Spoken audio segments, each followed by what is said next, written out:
কলকাতায় হোটেলে অগ্নিকাণ্ডে নিহত আহমেদ বাবুর মরদেহ সাভারে এসে পৌঁছেছে। তার জানাজা হবে আমিন বাজারে। এ বিষয়ে জানাতে সাভার থেকে যুক্ত হচ্ছেন সহকর্মী রায়ান বিন আমিন। রায়ান, নিহতের জানাজা কখন হবে, তাকে কোথায় সমাহিত করা হবে?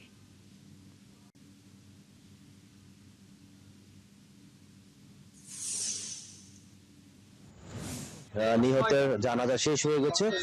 সকাল 10টার সময় যে নির্ধারিত সময় দেওয়া ছিল পরিবারের পক্ষ থেকে, সেই সময়ে আমিন বাজারের হিজলা বেগুনবাড়ি যে মাঠ আছে, যে মাঠে এখন আমরা আছি, এখানে আসলে তার জানাজা শেষে এখন দাফনের জন্য নিয়ে যাওয়া হয়েছে কেন্দ্রীয় যে কবরস্থান, সেই কবরস্থানে।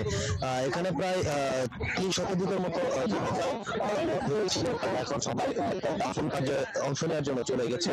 তবে পরিবারের যে দাবি, বাবু দুটি ছোট ছোট সন্তান আছে, একটি সন্তানের বয়স 10-11 বছর, আরেকটি সন্তানের বয়স 5 বছর।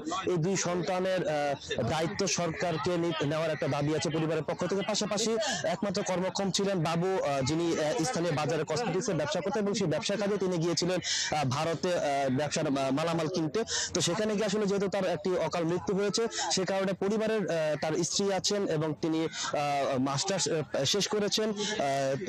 পরিবারের দাবি যে স্ত্রীকে বা পরিবারের কাউকে যদি একটা সরকারের পক্ষ থেকে কোনো চাকরি দেওয়া হয় বা হচ্ছে কোনো একটা আয়ের একটা ব্যবস্থা করে দেওয়া হয়, সেক্ষেত্রে পরিবারটা সুন্দরভাবে চলতে পারবে এবং তার যে সন্তান আছে সেই সন্তানের ভবিষ্যৎ সুন্দরভাবে থাকতে পারবে। এটাই আসলে পরিবারের এখন মূল দাবি।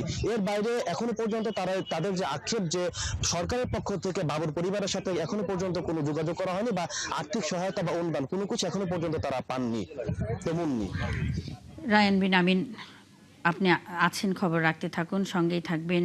দর্শক, কলকাতায় হোটেল অগ্নিকাণ্ডে নিহত আহমেদ বাবুর জানাজা হয়েছে সাভারের আমিন বাজারে। এ বিষয়ে খবরাখবর নিয়ে রায়ান বিন আমিন যুক্ত ছিলেন।